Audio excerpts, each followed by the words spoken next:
Good morning. There are some stories that kind of work as parallels of a broader story. One includes the next. I think our gospel for this morning is one of those stories.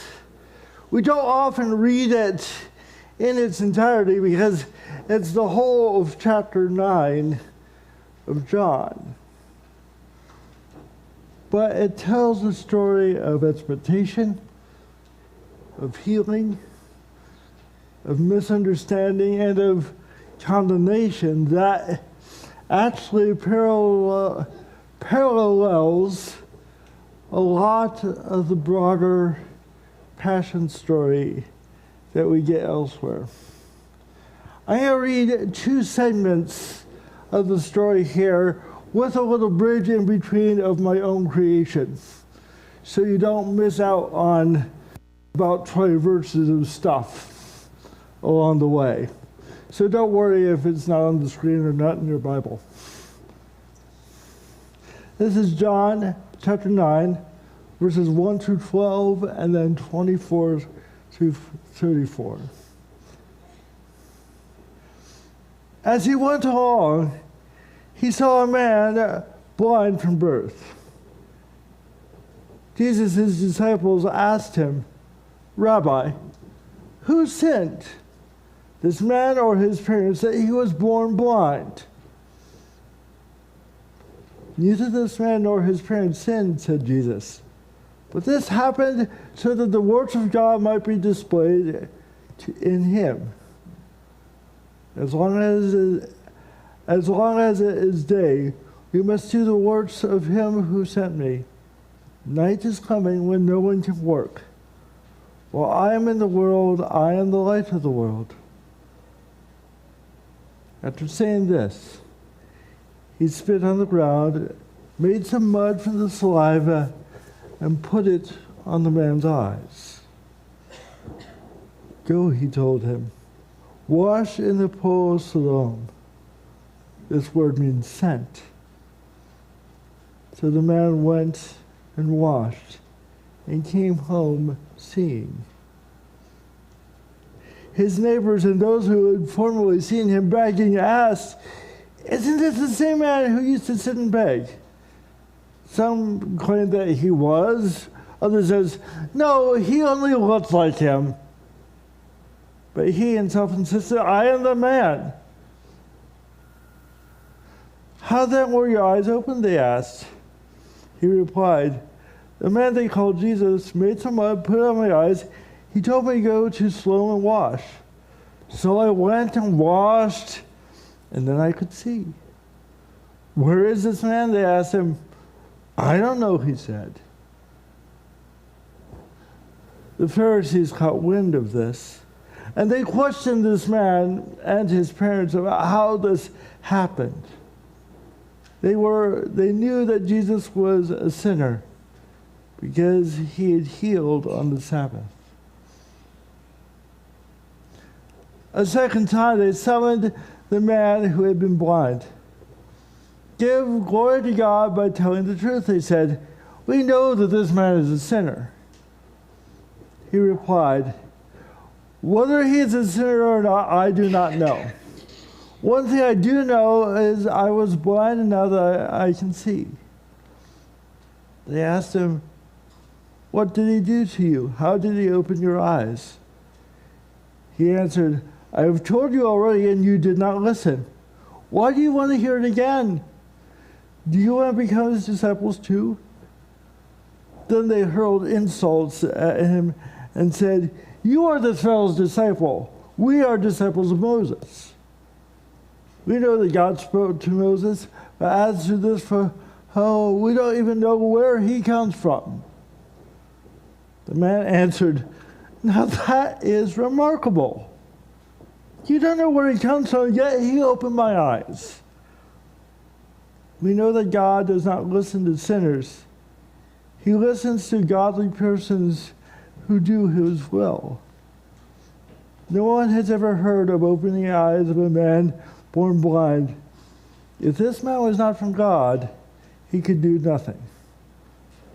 To this they replied, you were steeped in sin at birth. How dare you lecture us? And then they threw him out.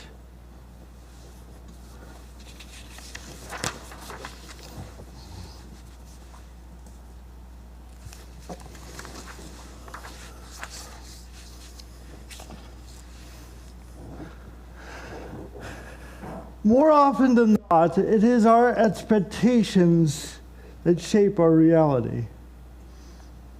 Almost more than anything else, what we anticipate often determines what we then experience and how we perceive. I know that I too often have that sinking feeling where I have to actually stop and check, did I actually look both left and right before I went through that stop sign? So far so good, but nevertheless, there it is. If you don't think anything's coming, maybe you don't always look.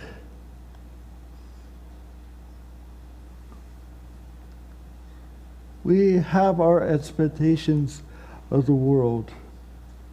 How the world, what's good, bad, or ugly, how things function, who is a hero, and what they look like, and who is the villain and how they behave. And it can be hard when things don't turn out the way that we expect, or when we have our perceptions played with. What we look for often determines what we see. I have a video that I think illustrates the point rather well. This is an awareness test. How many passes does the team in white make?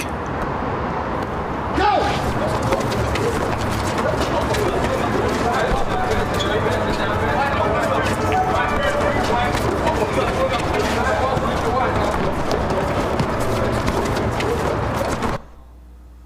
The answer is 13. But did you see the moonwalking bear?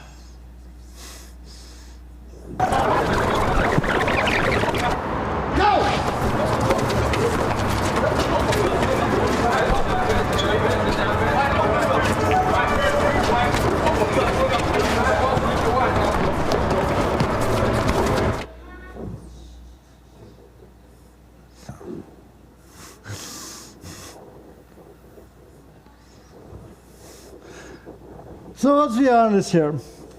And first of all, it is March Madness after all, so we're just like, hey, best of all, awesome. And how many were awfully proud that, yeah, I got 13? Absolutely. Then how many actually saw the moonwalking bear even the second time? It was there both times. Like the magical sleight of hand, we are always given to look at what we're supposed to and not necessarily everything that's going on. And if I want to do something down here, what I need to do is make a big deal over here so you're not looking down here. And that can change how we see the world. I think it's precisely this shift in expectation and attention that lies at the center of our text for this morning. I will really say that this is not my favorite text. It's one that over the years I have frankly avoided. Not because it's not of value or fantastic, it is, and it speaks of the grace of God, and like I say, it's a bit of a parallel for the whole gospel. But over the years, for me, I've fielded the question literally of, okay, where is the sin? I've been asked, Bryce, what happened And what did your parents do that you turned out the way that you did? Which is usually when I pick up some sort of smart remark and laugh it off. But that doesn't make it fun.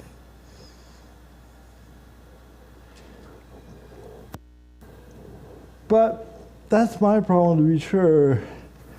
But it does stand to mention that I find Jesus' response to that central question most pertinent and applicable to most circumstances.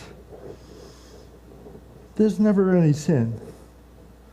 Only the circumstances where God is at play here. I think that answer can stand in many ways, even if those circumstances are not immediately obvious.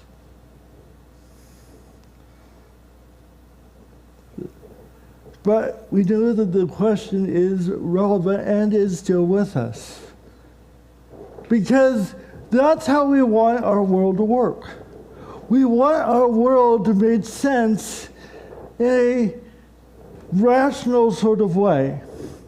You have condition A and you have conditions B, so you get result C. And that's just how it is. And it's a formula, and you keep going. A tragedy, a problem, or a peculiarity runs us against the grain, and we want to know what's going on. And often we struggle to simply regard what we witness as the reality of life, rather than to explain it or attribute its origin in one way or another. We expect causality, and that's what we get. We find it harder to see the challenge of knowing grace nestled within all things. It's a whole lot easier to explain things than to work to heal them. Whether the patient in question is the person on the street or the person looking at us in the mirror. We are always translating our world between the experience we know and how we actually live.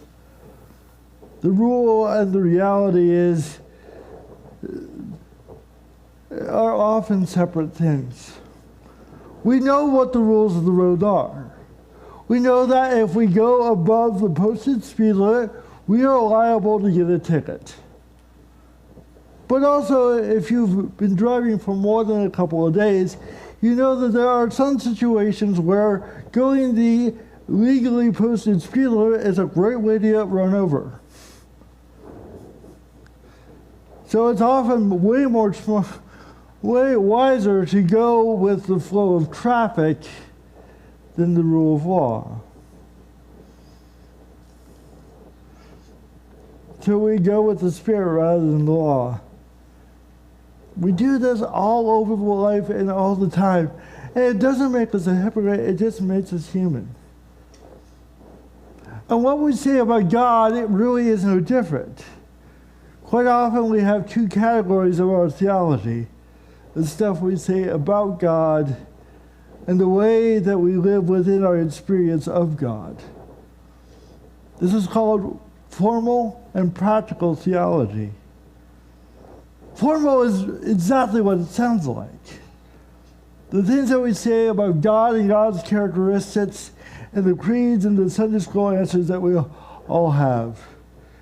Jesus was of God and was crucified under Pontius Pilate, was buried and rose on the third day. That God's love is all-encompassing. That things will come for the living and the dead. All of the things that we say formally.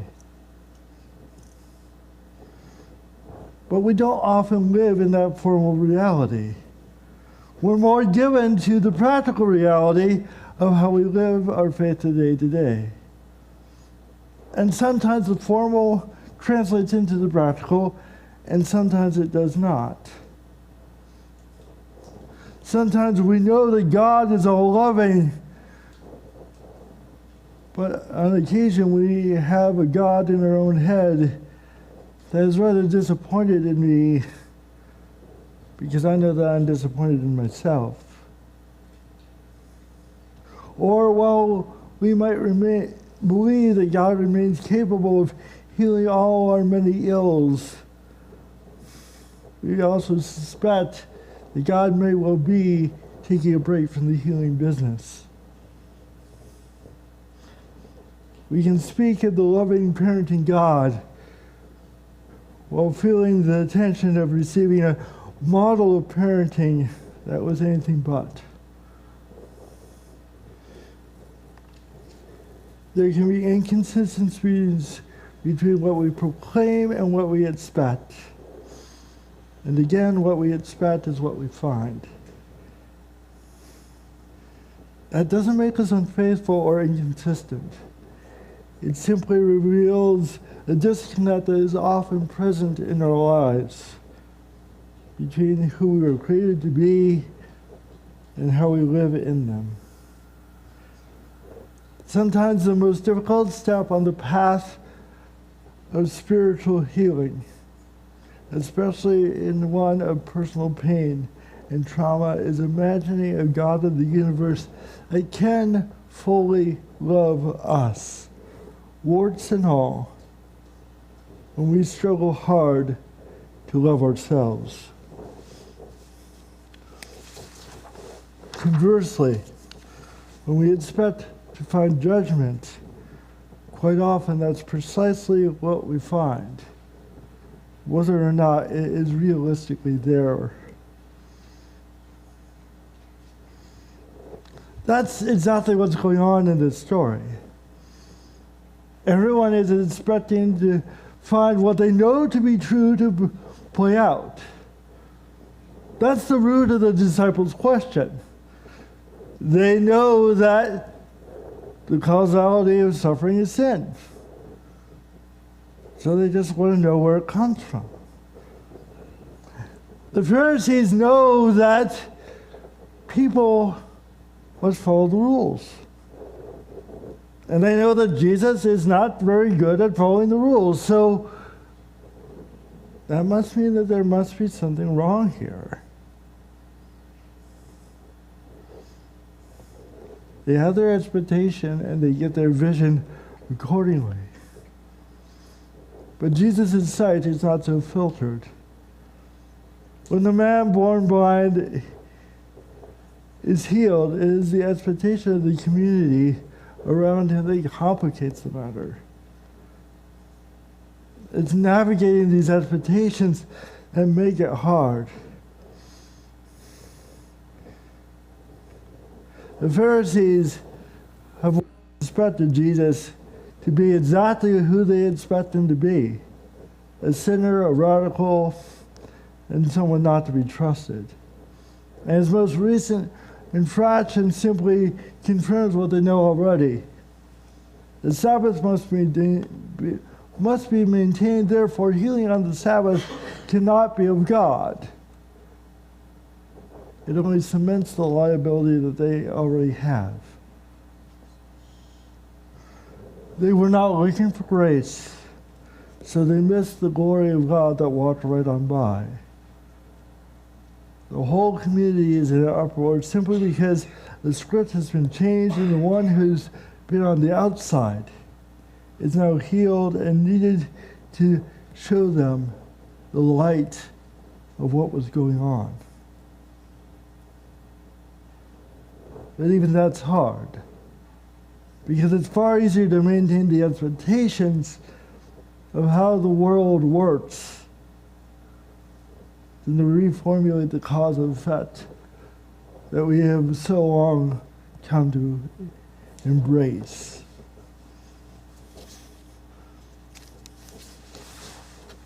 As hard as it was for the Pharisees to find their way into this healing, it was equally difficult for the one born formerly blind.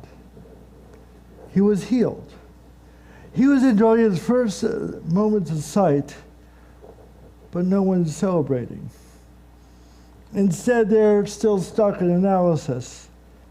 his parents step back from him and say, when they're asked, well, what is going on here with your son?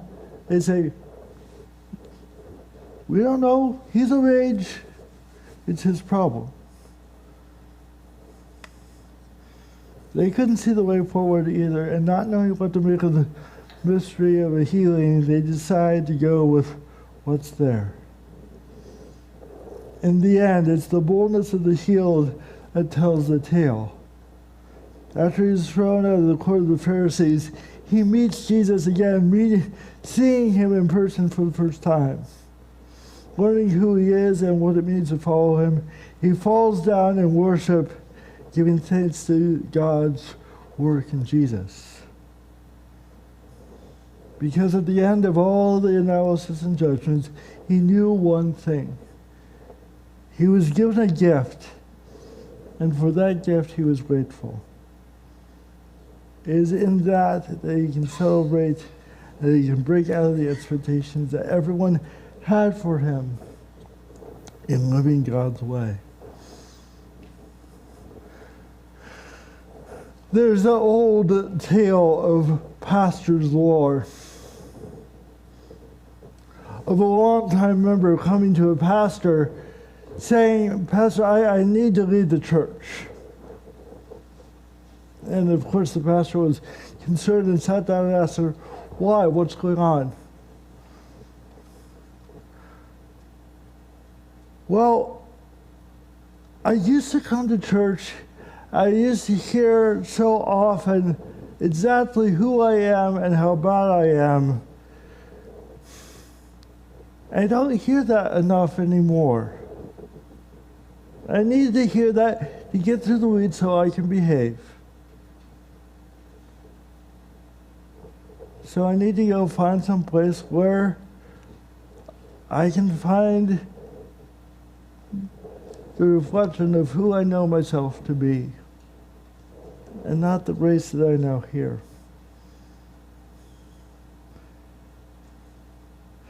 Often we get from God what we expect to receive.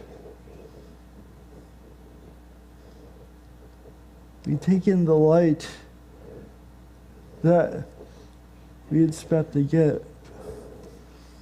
When we know ourselves to be one thing, that's how we expect to be known and to exist and to be.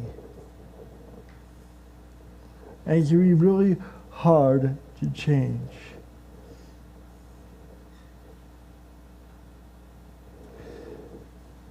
Looking again at our cast in this little micro play of the gospel, I think I would love to play the one who was healed. There's such wonder, hope, and spirit going on there, and you kind of cheer when he stands up and says, oh boy, wouldn't you like to be his disciples too?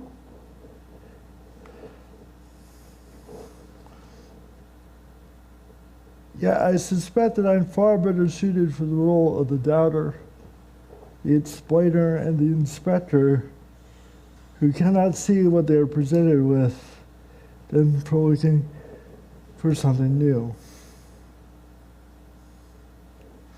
I don't come to that conclusion to say that I am bad, but that I simply all too painfully know my well-tethered expectations of knowing how things work.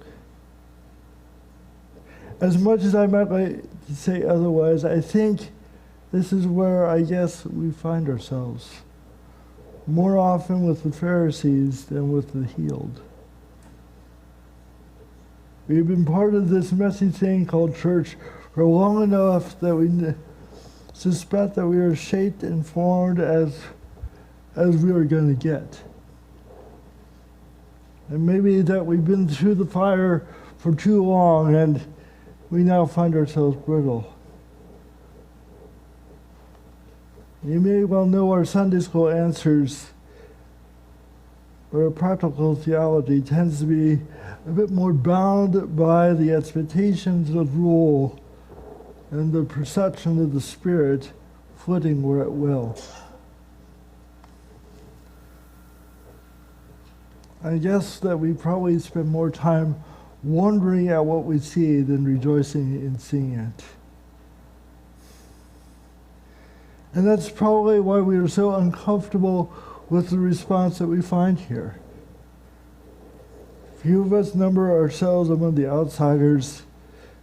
Few of us number ourselves among the healed. And even if we would like to think that we could play the part in a pinch, it's never fun to realize that you're not the hero in the story.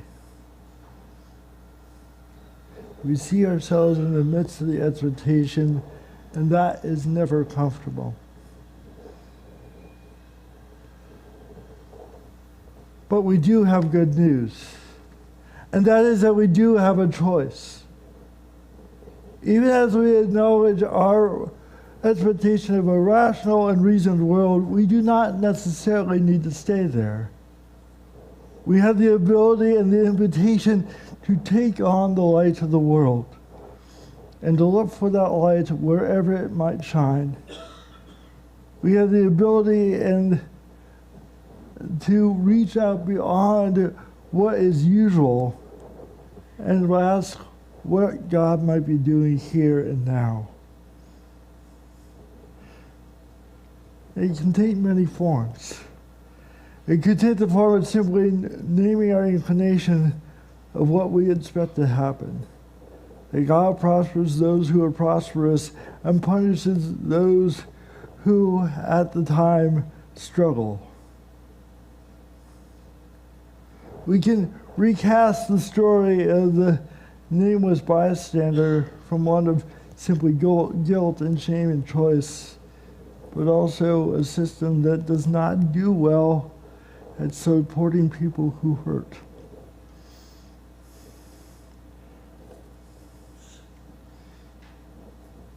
We can move from the skeptic to the curious bystander who managed to say, wow, I don't know how you were given sight. I don't know how you were healed, but I am glad that you were.